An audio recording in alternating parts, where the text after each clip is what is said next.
একাত্তরেও অনেক উত্তাল দিন আমরা পেরিয়ে এসেছি। আমার সামনে বসা মুক্তিযোদ্ধারা এবং মুক্তিযুদ্ধের প্রজন্ম তারা অধীর আগ্রহে তাকিয়ে রয়েছে, বাংলাদেশের রাজনীতির গতি প্রকৃতি অবলোকন করছে। 5ই আগস্টের গণ অভ্যুত্থানের পর দেশ কোন দিকে যাচ্ছে, প্রত্যেকটি দেশের প্রত্যেকটি মানুষের মনে নানান ধরনের বৈকল্য, চিন্তা ভাবনা, তারা যা চায় সেটি বাস্তবায়িত হবে কিনা এই নিয়ে রয়েছে নানা উৎকণ্ঠা। 17টি বছর আমরা স্বৈরাচার হাসিনার আমলে নানাভাবে নির্যাতিত হয়েছি। প্রতিদিন টেলিভিশন খুললে দেখবেন আয়নাঘরের কাহিনী, কিভাবে গুম হয়েছে পরিবারের পর পরিবার, কিভাবে বাবা মাকে না জানিয়ে ছাত্ররা রাজপথে এসে গুলি শিকার হয়েছে, কিভাবে হেলিকপ্টার থেকে গুলি করে শিশুদেরকে হত্যা করা হয়েছে। অবর্ণনীয় এক কাহিনী। এরকম বাংলাদেশ যে কখনো হবে আমরা চিন্তা করিনি। এই শেখ হাসিনার শাসন আমাদেরকে স্মরণ করিয়ে দেয় এখানে 9 মাসের শাসনের কথা। তার আগেও বিভিন্ন সময় নির্যাতিত হয়েছি আমরা। আমাদের ভাষার দাবি পদদলিত হয়েছে, গণতন্ত্রের দাবি বারংবার পদদলিত হয়েছে, নির্বাচনের কোনো অর্থই হয় না, আমাদের ভোটের কোনো মূল্য ছিল না। নানাভাবে বাংলাদেশের মানুষ দিনের পর দিন, বছরের পর বছর সংগ্রাম করে এসেছে। তারপর আমরা এখানে এসেছি। অবশেষে ইতিহাসের নিষ্ঠুরতম শাসক শেখ হাসিনার অত্যাচার নিপীড়নে সারা দেশে যখন মানুষ কম্পমান, আল্লাহর আরশ কেঁপে উঠেছে নির্যাতিত মানুষের ফরিয়াদে, তখন একসময় আল্লাহর রহমতে এই দুঃশাসনের হাত থেকে আমরা মুক্তি পেয়েছি। আমি কৃতজ্ঞতা জানাতে চাই ছাত্র, তরুণ এবং তাদের অভিভাবকদেরকে, যারা রাজনীতি না করলেও এই শেখ হাসিনাকে পদদলিত করার জন্য, তার এই দুঃশাসনের অবসান ঘটাবার জন্য যারা রাজপথে নেমে এসেছিলেন, অকুত ভয়ে হাসিনার এই সঙ্গিনের মোকাবেলা করেছেন। আমার সামনে অনেক বীর মুক্তিযোদ্ধা রয়েছেন যারা জীবন বাজি রেখে এই 54 বছর আগে যুদ্ধে অংশ নিয়েছিলেন। আমাদের চোখে, আমরা সবাই তখন বয়সে তরুণ ছিলাম, আমার বয়সে 26 বছর, একটা সুখী সমৃদ্ধ বাংলাদেশের স্বপ্ন আমরা দেখেছিলাম। কিন্তু স্বাধীনতার পর সেই স্বপ্ন ক্রমেই আওয়ামী দুঃশাসনের কারণে হাওয়ায় মিলিয়ে গিয়েছে, ম্রিয়মাণ হয়ে গিয়েছে। এই যারা 71 মুক্তিযুদ্ধ দেখেনি তারা কল্পনাও করতে পারে না যে কি দুঃসাহসী ছিল বাংলাদেশের তরুণরা। আমি একটা এক্সাম্পল দেই, অজস্র এরকম এক্সাম্পল আছে। আমি যশোর ক্যান্টনমেন্টে একজন তরুণ ক্যাপ্টেন ছিলাম। আমি একাই ওই ক্যান্টনমেন্টে বিদ্রোহ করেছি, বাঙালি অফিসার। আমার সাথে একজন সেকেন্ড লেফটেন্যান্ট ছিল বাঙালি, কুমিল্লার অধিবাসী, সেকেন্ড লেফটেন্যান্ট আনোয়ার হোসেন। ক্যান্টনমেন্টের মধ্যেই একটা 8 ঘন্টা ব্যাপী যুদ্ধ হয়। সেই যুদ্ধে আনোয়ার হোসেন শহীদ হয়। বিকেলের দিকে আমি 200 সৈনিক নিয়ে বেরিয়ে আসি এবং বাইরে আসার পর ছাত্র, যুবক, সাধারণ মানুষদেরকে সংগঠিত করে আগামী পরবর্তী 3 মাস প্রথমে চৌগাছা, পরে বেনাপোলে ঘাঁটি গেড়ে বাংকার স্থাপন করে প্রতিদিনই পাক বাহিনীর মোকাবেলা করেছি। আমরা ছিলাম মাত্র 200 ইস্ট বেঙ্গল রেজিমেন্টের সৈনিক। ক্যান্টনমেন্ট থেকে বের হওয়ার পর থেকে হাজার হাজার ছাত্র, যুবক সব দৌড়ে এসেছে। তারা বলে, স্যার অস্ত্র দেন, যুদ্ধ করব। সেই যে সাহসী তরুণেরা, বিশেষ করে ছাত্ররা, এদের চেহারা এখনো চোখের সামনে ভাসে। আমার অস্ত্র ছিল কম, 600 জনকে আমি ছাত্রকে রিক্রুট করেছিলাম আমার সেনা দলে। তাদেরকে মাত্র 1.5 মাসের ট্রেনিং দিয়েছি। 1.5 মাস ট্রেনিং এর পর তারা দুঃসাহসী মুক্তিযোদ্ধা হয়েছে। এই 600 জনের মধ্যে 100 জন সম্মুখ যুদ্ধে জীবন দিয়েছে। এদের কথা যখন ভাবি, অধিকাংশই গ্রামীণ যুবক, শহরের টেলিভিশনে পাদপ্রদীপে তাদেরকে কখনো দেখা যায়নি। সাধারণ মানুষ তাদের পরিচয় জানে না। আমাদের দেশে নষ্ট রাজনীতিতে এই যে তরুণদের অবদান একটা স্বাধীন দেশ গড়ে দিয়ে গেল, এদের মূল্যায়ন হয়নি। তারপরেও আপনারা যারা প্রবীণ মুক্তিযোদ্ধা রয়েছেন, আপনারা এখনো যে আগ্রহ রাখেন, এখনো যে দেশটাকে গড়তে চেয়েছিলেন সেই দেশের সমৃদ্ধি দেখার জন্য এখনো অপেক্ষা করে আছেন, পরবর্তী প্রজন্ম, মুক্তিযুদ্ধের প্রজন্মকে প্রশিক্ষিত করছেন, তাদেরকে উৎসাহিত করছেন, এটাই আমাদের জন্য অত্যন্ত গর্বের বিষয়। এই 1.5 মাসের ট্রেনিং দেওয়া ছাত্রদেরকে, যারা একটা রাইফেল স্পর্শ করে কখনো দেখেনি, তাদেরকে নিয়ে জামালপুরের একটি শত্রু ঘাঁটি কামালপুর আমরা আক্রমণ করেছিলাম। মনে করেন যে আমরা যেখানে বসে আছি এটা হলো পাকিস্তানিদের বাংকার। এখান থেকে এটার উপরে রয়েছে কংক্রিটের ছাদ, অর্থাৎ ছোটখাটো মোটর ফিল্ড গানের গোলাতে কিছুই হয় না, তারা মজবুত বাংকার করে সেখানে আছে। সামনে মাইন ফিল্ড, এই মাইন ফিল্ডে পা দিলেই আপনি উড়ে যাবেন। তারপর তারা দীর্ঘদিন ধরে এলাকার সামনে গাছ গাছালি পরিষ্কার করে, ফিল্ড অফ ফায়ার বলে আর্মিতে, পরিষ্কার ভাবে লক্ষ্যভেদ করা যায় যাতে, সেই ধরনের একটা প্রস্তুতি নিয়ে রেখেছে। বাঁশের কঞ্চি, মেশিন গান, পেছনে রয়েছে পাকিস্তানিদের গোলন্দাজ বাহিনী। এই ধরনের একটা শক্ত ঘাঁটি, যুদ্ধের পরিভাষায় একে বলে স্ট্রং পয়েন্ট। এই ধরনের একটা স্ট্রং পয়েন্টে আক্রমণ করেছি আমরা 150 ছাত্রদেরকে নিয়ে। আমাদের বেঙ্গল রেজিমেন্টের সৈনিক 50 জন কি 60-70 জন, আর 150ই ছিল এই সদ্য প্রশিক্ষণপ্রাপ্ত একটি ছাত্র, যে 2 দিন আগেও মাথা গুজে স্কুলে যেত, স্যারের বকা খেয়ে আবার বাড়ি ফিরে আসতো, বিকালে আবার বাপমার বকা উপেক্ষা করে ফুটবল খেলতে যেত। নানান ধরনের একটা গ্রামীণ কিশোর যুবক কি মন্ত্রে উজ্জীবিত হয়ে তারা এই যুদ্ধে নেমেছে। এটি হলো স্বাধীনতার মন্ত্র। তারা স্বাধীনতা সার্বভৌমত্বকে অক্ষুণ্ণ রাখতে চায়। 31শে জুলাই আর্লি মর্নিং আমরা এই ঘাঁটি আক্রমণ করলাম।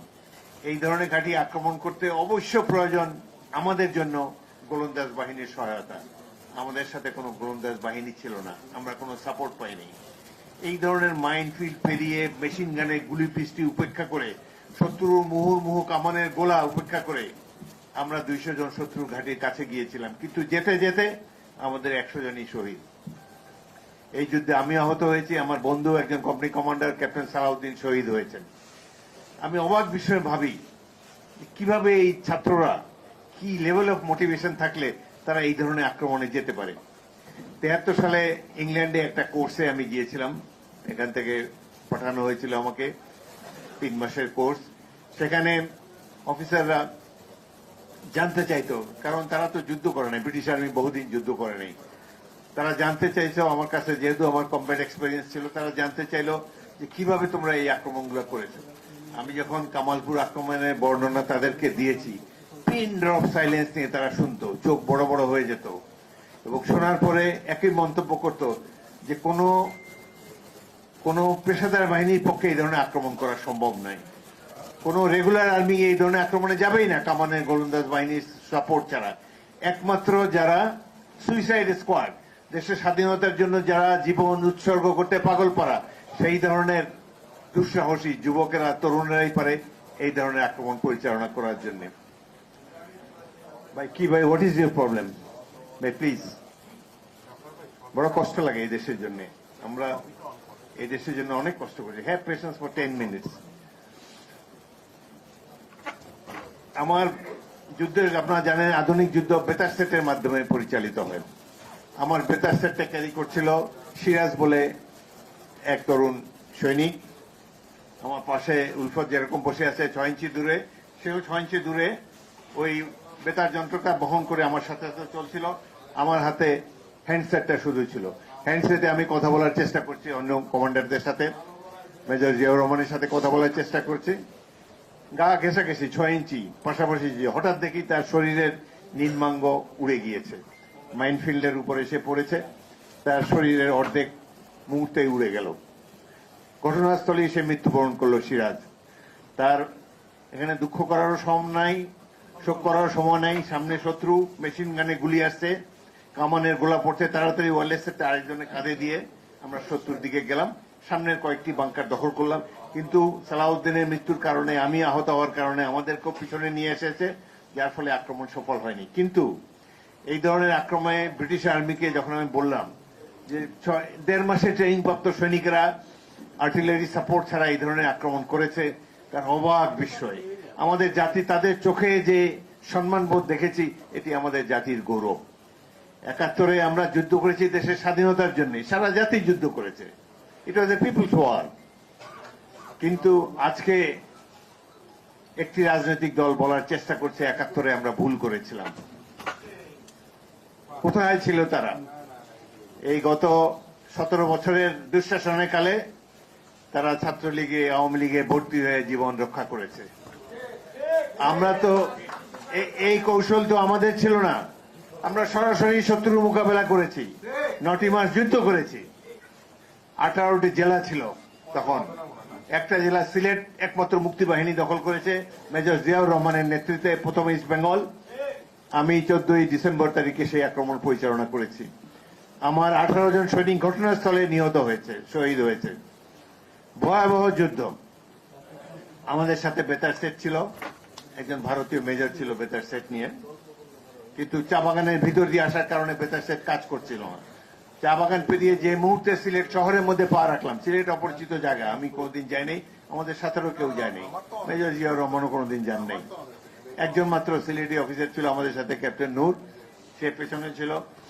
যাই হোক, এইভাবে সেই ভয়াবহ যুদ্ধে হঠাৎ করে সামনে পাক বাহিনীর সামনে পড়ে গেলাম।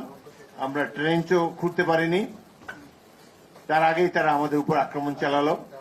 14ই ডিসেম্বর তারিখে সারাদিন আক্রমণের পর তাদেরও অনেক হতাহত হলো, আমারও। 2টা মেশিন গান থাকে ইনফ্যান্ট্রি কোম্পানিতে, 2টা মেশিন গান যারা চালায় ধ্বংস হয়ে গেল, শহীদ হয়ে গেল। 18 জন শাহাদাতের পর আমিও যখন মৃত্যুর অপেক্ষা করছি, সেই সময় বেতার সেটে এক চমৎকার মেসেজ পেলাম। ভারতীয় মেজর আমাকে বলছে যে তিনি বেতার যোগাযোগ স্থাপন করতে পারছেন, কামানের গোলা চাইলে তিনি ফেলতে পারেন শত্রুর এই এমসি কলেজের প্রিন্সিপালের বাড়িতে। আমি বললাম যে হাতাহাতি যুদ্ধ চলছে, এখন আর কামানের গোলার প্রয়োজন নেই, যদি সম্ভব হয় একটা এয়ার সর্টি সামনের এই পাকিস্তানিদের বাংকারের উপর আনা যায় কিনা। আধা ঘন্টা পরে 2টি ভারতীয় মিগ বিমান এসে 15 মিনিট ধরে গোলা নিক্ষেপ করে এই এমসি কলেজের প্রিন্সিপালের বাসায় যে পাক বাহিনীর ঘাঁটি ছিল, সেই গোলা বর্ষণ এবং বিমান যখন লো ডাইভ করে, সেই যে শব্দ, ভয়াবহ শব্দ, আকাশ বাতাস বিদীর্ণ হয়ে যায়। এই ভয়াবহ শব্দে পাক বাহিনী সাদা পতাকা উড়িয়ে সারেন্ডার করলো। সেদিন জীবনে রক্ষা পেলাম। অলৌকিকভাবে অনেকবার বেঁচে গিয়েছি, অনেক সাহসী তরুণ দেখেছি। এখানেও যারা অনেকে আছেন, এখন তাদের পক্ষ কেশ, চুল দাড়ি সব সাদা হয়ে গিয়েছে, কিন্তু এই অমিত বিক্রমে বাঙালিরা যুদ্ধ করেছে, এটি যে কোনো জাতির জন্য অত্যন্ত গৌরবের।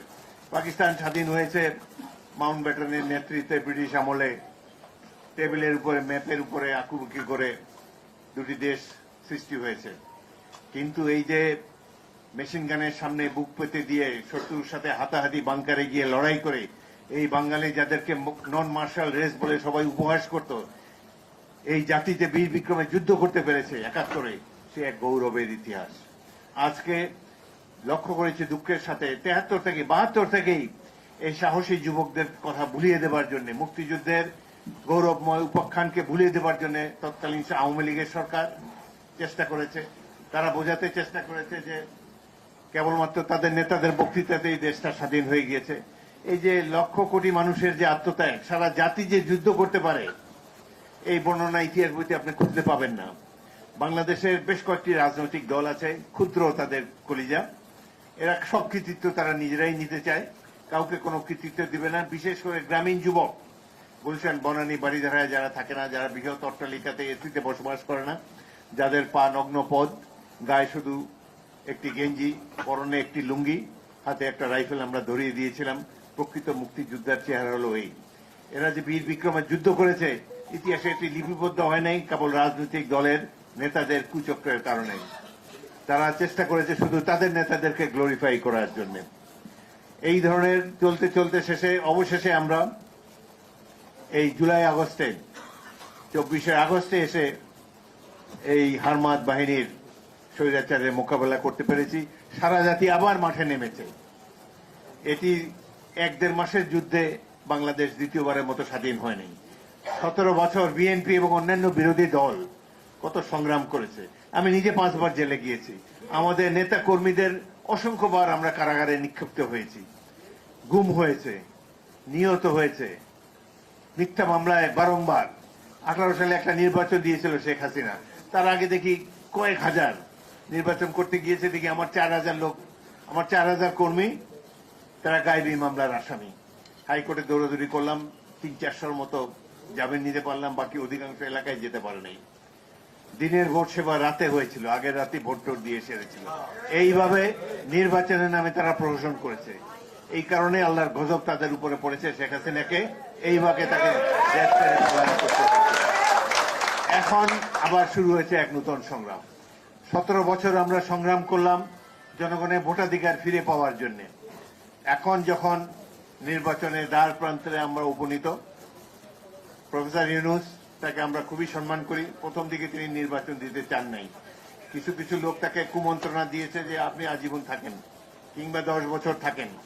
তারও শখ হয়েছে মন্দ কি, এইভাবে যদি পতাকা উড়ানো যায়, এয়ার কন্ডিশনের মধ্যে থাকা যায়, প্রতি মাসে বিদেশ সফর করা যায়, আত্মীয় স্বজনকে মন্ত্রী বানানো যায়, উপদেষ্টা বানানো যায়, রাষ্ট্র ক্ষমতায় যে বেহিসাবি কত ধরনের তৎপরতা দেখা যায়, তখন তারও ধারণা ছিল যে এইভাবেই বোধহয় চলবে। কিন্তু 13 মাস অতিবাহিত হওয়ার পর প্রফেসর ইউনূসও উপলব্ধি করেছেন যে এই দেশে সংস্কার করা সম্ভব নয়। একমাত্র রাজনৈতিক দল পারে এই দেশকে ঠিক করতে। তারা এই যে গুটি কতক লোককে বসিয়ে দেওয়া হলো, তাদের পিএইচডি ডিগ্রি থাকতে পারে, জনগণের সাথে কোনো পরিচয় নাই। যারা বাংলাদেশে গ্রাম অঞ্চল দেখে নাই, ধান গাছে তপ্ত হয় কিনা জানে না, আমেরিকার থেকে উড়িয়ে নিয়ে এসেছে তাদেরকে, তারা কিভাবে বাংলাদেশের ভাগ্য নির্ধারণ করবে? এদের সহযোগী হয়েছে এখন একটি রাজনৈতিক দল যারা 71-এ মুক্তিযুদ্ধের বিরোধিতা করেছিল, যারা 47 সালে পাকিস্তান আন্দোলনের বিরোধিতা করেছিল। সব সময় জনগণের বিপক্ষে থাকে তাদের অবস্থান। আজকে তারা বাংলাদেশের ভাগ্য নির্ধারণ করতে চায়। তারা তুলে এনেছে কি পিআর এর অধীনে নির্বাচন হতে হবে। পিআর কি? সংখ্যানুপাতিক নির্বাচন। পৃথিবীতে সখানে গণতান্ত্রিক দেশ আছে, 200 গণতান্ত্রিক দেশ আছে। এক এক দেশে যে যার কালচার অনুসারে, যে যার সংস্কৃতি অনুসারে, জনগণের অতীত অভিজ্ঞতার আলোকে সেই দেশে গণতান্ত্রিক ব্যবস্থা পরিচালিত হয়। আমাদের দেশে প্রায় 100 বছরের কাছাকাছি 1937 সালে ভোট হয়েছিল এই বেঙ্গলে।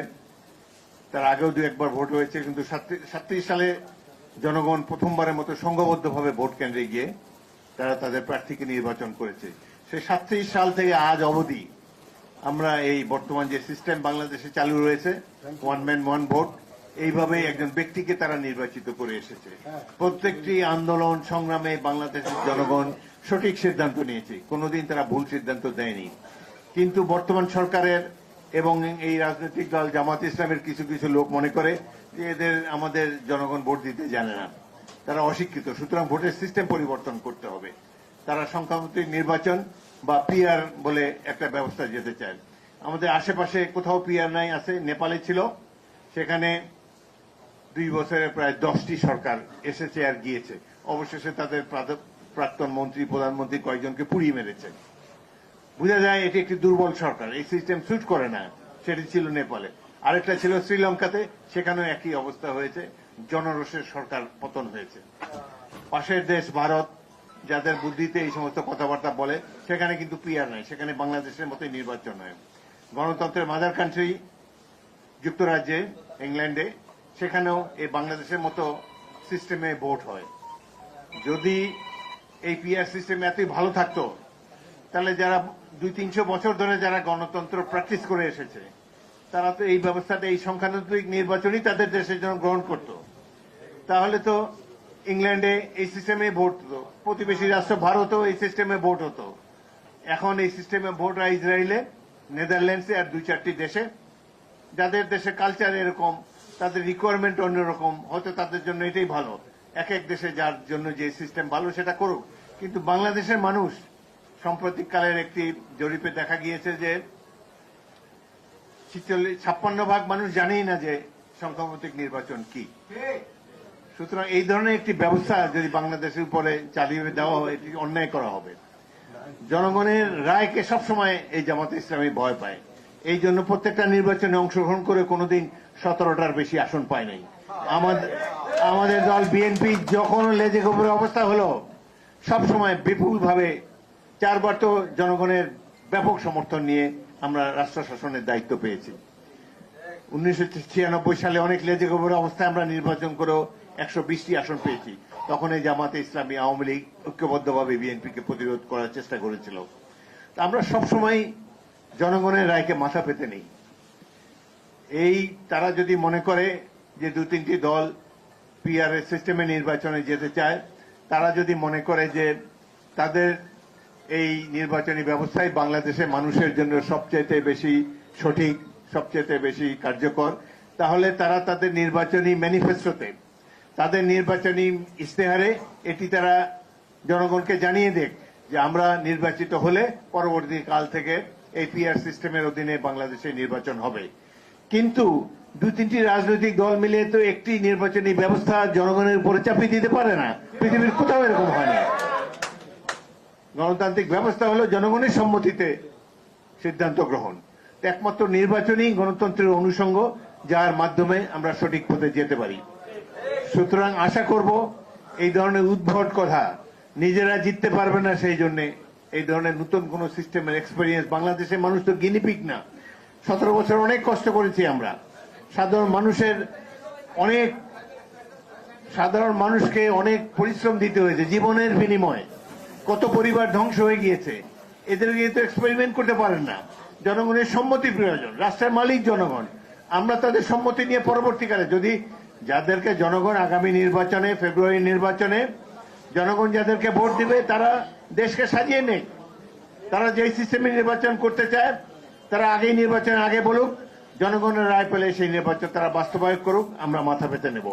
কিন্তু এইভাবে জনগণের উপর অত্যাচার করে নিজেদের স্বার্থে, নিজস্ব দলীয় স্বার্থে অদ্ভুত নির্বাচনী ব্যবস্থা, যার সাথে আমাদের দেশের জনগণ পরিচিত নয়, এই ব্যবস্থা আমরা চালু হতে দিতে পারি না। লক্ষ্য করেন একটি দল এনসিপি, তাদেরও আওয়ামী লীগের ওই রোগে ধরেছে। আওয়ামী লীগ যেমন ক্লেম করে বাংলাদেশ তারাই স্বাধীন করেছে, এনসিপির এই সদ্য সবালক এই ছাত্ররা তারাও বলতে চায় যে এই শেখ হাসিনা সরকারের নাকি তারাই পতন ঘটিয়েছে।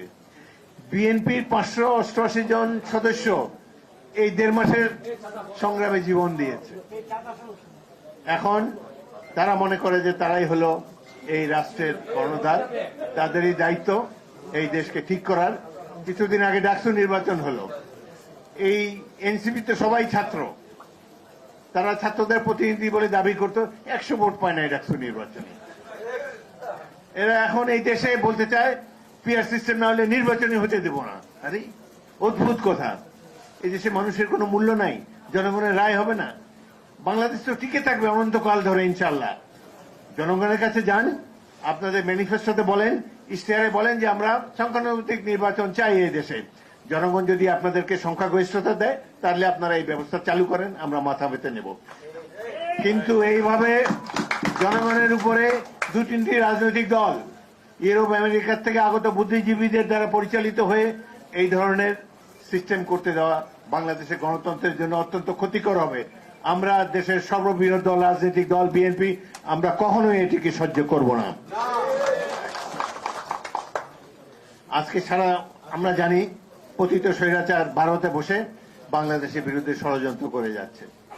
তারা অফিস আদালত নিয়ে, তাদের কাছ থেকে বুদ্ধি পরামর্শ নিয়ে বাংলাদেশে প্রতিদিন নির্বাচন পর্যন্ত প্রতিদিন তারা সহিংসতা চালাবে।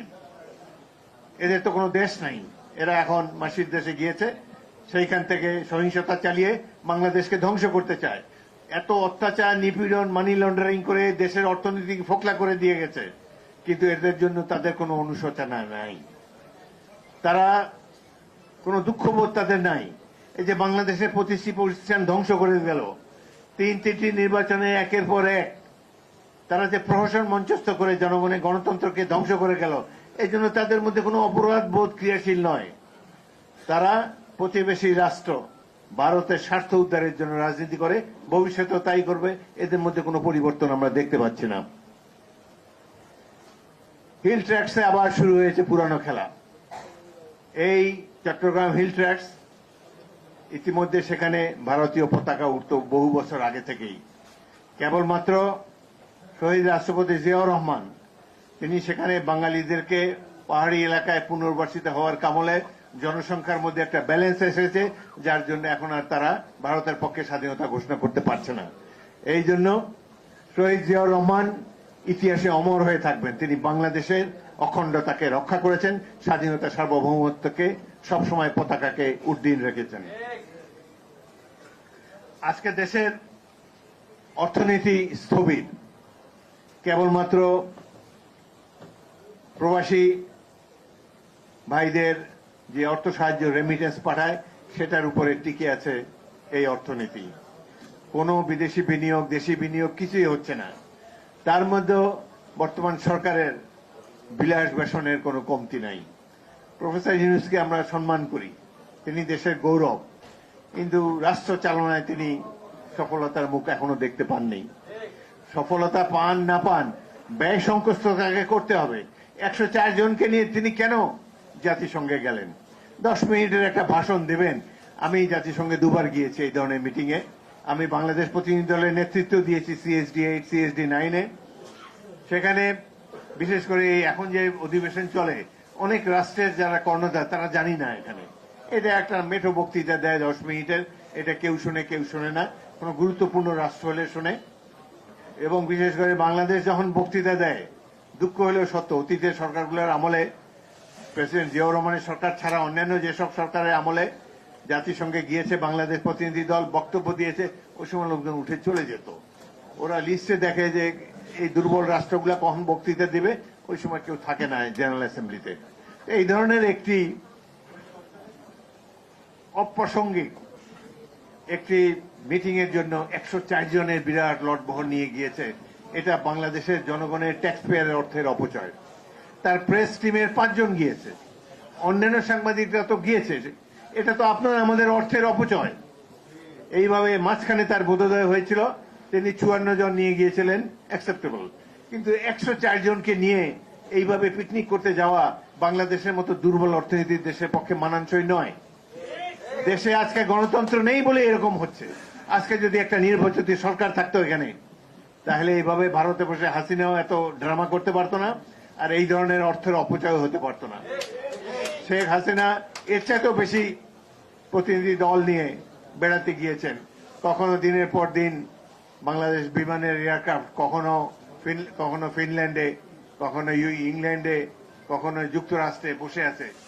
মাহাথির মোহাম্মদ, তারপরে লি কুয়ান ইউ সিঙ্গাপুরের, এত সমৃদ্ধ রাষ্ট্রের যারা রাষ্ট্রনায়ক ছিলেন, তারাও নর্মাল এয়ারলাইনে ট্রাভেল করে।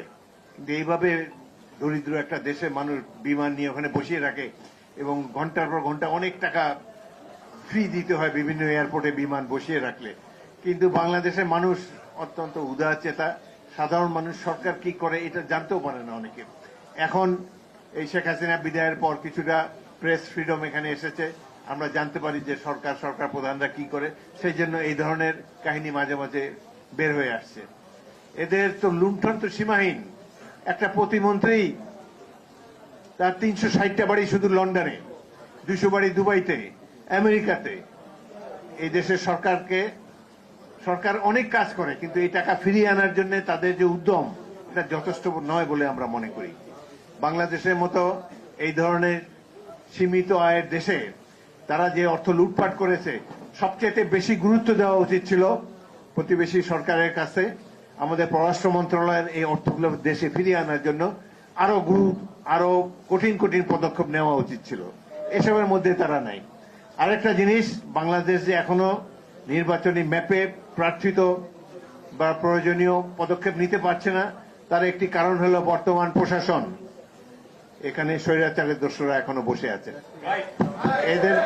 এদেরকে সরাবার জন্য কোনো ব্যবস্থা নেওয়া হয় নাই, এবং এরা থাকলে নির্বাচন সুষ্ঠু হবে না। সুতরাং আমরা বিএনপির পক্ষ থেকে দাবি জানিয়েছি, আবারও জানাবো, নিরপেক্ষ নির্বাচনের স্বার্থে এই অ্যাডমিনিস্ট্রেশনকে, প্রশাসন ব্যবস্থাকেও নিরপেক্ষ করতে হবে। আমরা স্বৈরাচারের দোসরদেরকে মাঠে রেখে নির্বাচনে যেতে পারি না। এবং এই যে যারা বলছে যে নির্বাচন হতে দেওয়া হবে না, বিএনপি কোনো দুর্বল দল নাই। কারা নির্বাচন হতে দেবে না ইনশাল্লাহ আমরা রাজপথে দেখতে চাই। 17 বছরের আত্মত্যাগ তো ব্যর্থ হতে পারে না। এই দেশের জন্য আমরা যুদ্ধ করেছি। আমাদের নেতা জিয়াউর রহমান স্বাধীনতার ঘোষণা দিয়েছেন। বেগম খালেদা জিয়া বছরের বছর বিনা বিচারে কারাগারে কষ্ট করেছেন, চিকিৎসা পর্যন্ত তাকে দেওয়া হয় নাই। এই সংগ্রাম, এই আন্দোলন আমরা করেছি শুধু বাংলাদেশের স্বাধীনতা সার্বভৌমত্বকে অক্ষুণ্ণ রাখার জন্য। আজকে আমরা বাংলাদেশের সবাইকে, সরকার, অন্যান্য রাজনৈতিক দল যারা বাংলাদেশের বিরুদ্ধে ষড়যন্ত্র করছে, আওয়ামী লীগকে, সবাইকে মেসেজ দিতে চাই, জিয়াউর রহমান আজ নেই, কিন্তু তার দল বিএনপি এখনো বেঁচে আছে। বাংলাদেশি জাতীয়তাবাদের আদর্শে উজ্জীবিত হয়ে আমরা স্বাধীনতার সার্বভৌমত্ব অক্ষুণ্ণ রাখবো, গণতন্ত্রকে অক্ষুণ্ণ রাখবো, এবং ইনশাআল্লাহ ফেব্রুয়ারি মাসে এই দেশে নির্বাচন হবে। আমরা দেখবো কারা সেখানে বাধা দেয়। আপনাদের সবাইকে অসংখ্য ধন্যবাদ। আল্লাহ হাফেজ। বাংলাদেশ জিন্দাবাদ। জাতীয়তাবাদী মুক্তিযোদ্ধা দল জিন্দাবাদ। আপনাদের সবাইকে